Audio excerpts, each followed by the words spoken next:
Hello everyone, চলে এসেছি গাজীপুর ভ্রমণের পার্ট 2 ব্লগ নিয়ে। আপনারা হয়তো ইতিমধ্যে গাজীপুর ভ্রমণের পার্ট 1 ব্লগটি দেখে ফেলেছেন। সো আমরা বনখুরিয়া থেকে এখন আরেকটি সুন্দর জায়গায় ঘুরতে যাচ্ছি। আর যাওয়ার পথে এই ব্রিজটা পড়েছিল, আর ব্রিজে এসে আমরা দেখছিলাম যে আসলে এদিক দিয়ে যাওয়ার কোনো রাস্তাই নাই। সো আমরা সবাই মিলে হাসছিলাম আর ভাবছিলাম যেহেতু এই জায়গাটাতে চলেই এসেছি, সো এখানে কিছুটা সময় কাটাই। আর এখানে দেখেন গাছটাতে কি সুন্দর ফুল ফুটে আছে। সো আমরা সবাই ব্রিজের উপরে বসে একটু গল্প করছিলাম, সবাই মিলে সময় কাটাচ্ছিলাম, বেশ ভালোই লাগছিল। আমরা মূলত যেই জায়গাটাতে যাওয়ার উদ্দেশ্যে রওনা দিয়েছিলাম সেই জায়গাটার নাম কেশরিতা। এটা গাজীপুর সদর উপজেলায় অবস্থিত। এই জায়গাটা বটতলা নামেও পরিচিত। আর এই যে বট গাছটা দেখছেন, এটা বহু বছরের পুরানো একটি বট গাছ। কিন্তু জায়গাটির নাম কেশরিতা হওয়ার একটি কারণ রয়েছে। কেশরিতা নামের উৎপত্তি নিয়ে একটি প্রচলিত ধারণা রয়েছে। এক সময় নাকি এখানে একজন স্থানীয় তালুকদার ছিলেন যার নাম ছিল কেশর দাস, আর তার স্ত্রীর নাম ছিল রীতা। তাই এই জায়গাটার নামকরণ করা হয়েছিল কেশরিতা। আমার কাছে কিন্তু ব্যাপারটা খুবই ইন্টারেস্টিং লেগেছে।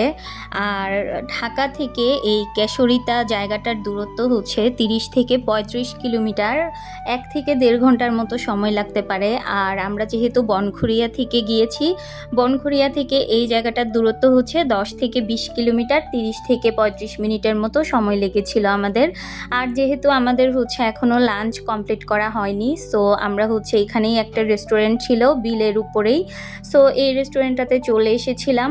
আর এখানে আমরা লাঞ্চ করব অ্যান্ড পুরো বিকেলটা এখানেই কাটাবো। আর এই রেস্টুরেন্টের উপরে একটা সুন্দর ছাদ রয়েছে, আর এই ছাদ থেকে কিন্তু চারপাশের ভিউটা অনেক বেশি সুন্দর আসে। আর এখানে 2টা দোলনাও ছিল, সো আমি একটু দোল খাচ্ছিলাম, বেশ ভালোই লাগছিল। আর আমার চারপাশে যে বিলটা দেখা যাচ্ছে, এই বিলটার নাম বেলাই বিল। এই বিলটির আয়তন 8 বর্গ মাইল জুড়ে বিস্তৃত। আর অনেক জায়গায় বর্ণনা আছে এই বিলটি নাকি গাজীপুরের সবচাইতে বড় বিল। এই জায়গাটি কিন্তু মিনি টাঙ্গুয়ার হাওর নামেও পরিচিত। আর এই জায়গাটাতে আসার বেস্ট সময় বর্ষাকাল, কারণ বর্ষাকালে বিলে অনেক বেশি পানি থাকে, যার কারণে ভিউটাও সুন্দর আসে আর নৌকাতে ভ্রমণ করা যায়, বেশ ভালোই লাগবে। আর এখন অলরেডি আমাদের লাঞ্চও চলে এসেছে। লাঞ্চ শেষ করে আমরা নৌকা ভ্রমণের উদ্দেশ্যে বেরিয়ে পড়ব। আর বলাই হয়নি, এই রেস্টুরেন্টের সাথে কিন্তু একটি ছোট পার্কও রয়েছে। সো আমরা এখন নৌকা ভ্রমণ করছিলাম।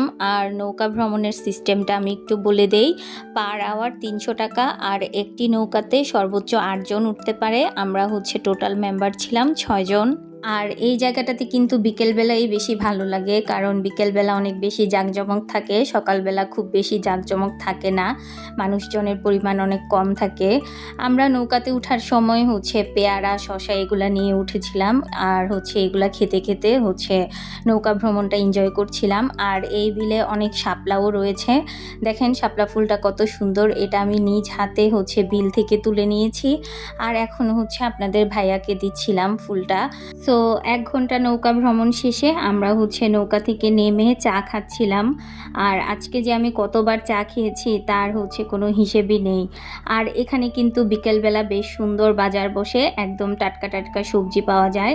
মাত্রই তারা গাছ থেকে সবজিগুলা পেড়ে এনে তারপর বিক্রি করে। এখানে আমি 2টা তাল কিনেছি, তারপর বেশ কিছু সবজি কিনেছি।